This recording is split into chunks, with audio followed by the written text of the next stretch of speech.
Jambo moja kila wakati tunapotafakari mambo yetu, tukumbuke jambo moja. Mungu ametupa nchi nzuri, Tanzania. Mungu ametupa nchi nzuri, Tanzania. Vijana wa Tanzania, nchi hii ni yenu. Tanzania si mali ya serikali. Tanzania si mali ya serikali. Tanzania ni mali yenu wa Tanzania.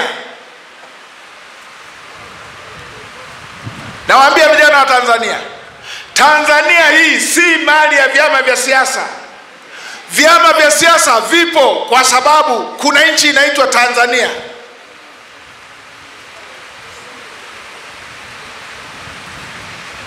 Tanzania si mali ya vyama vya siasa. Vyama vya siasa vipo kwa sababu kuna nchi inaitwa Tanzania. Tuilinde nchi yetu. Mungu ametupa nchi nzuri, tuilinde. Tena vijana ndio warisi wa nchi hii. Mungu ametupa nchi, tuilinde. Sasa na Tanzania eti leo hii miaka hii eti baada ya kuwa tumegundua gesi nyingi itakayotufanya tuwe nchi yenye gesi nyingi duniani, eti ndio Tanzania eti ndio mwaka wa Tanzania wanachukiana.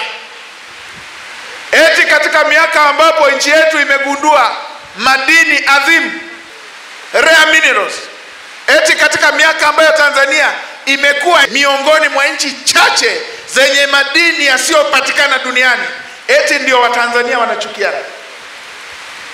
Eti katika miaka ambayo Tanzania imeboresha bandari yake, Tanzania imejenga reli ya kisasa ambayo kwa dunia nzima itakuwa reli ya 5 kwa urefu, itakuwa reli ya kwanza kwa urefu Afrika, itafungua biashara za ndani ya nchi na nchi jirani.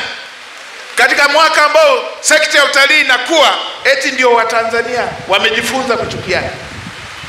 Twendeni tuamke. Mimi nawaambieni kwa mifano nilionayo waliowahi kufanyiwa nchi zenye rasilimali za kipekee, ina sifa zote za kwamba kuna watu wanatolea macho rasilimali zenu.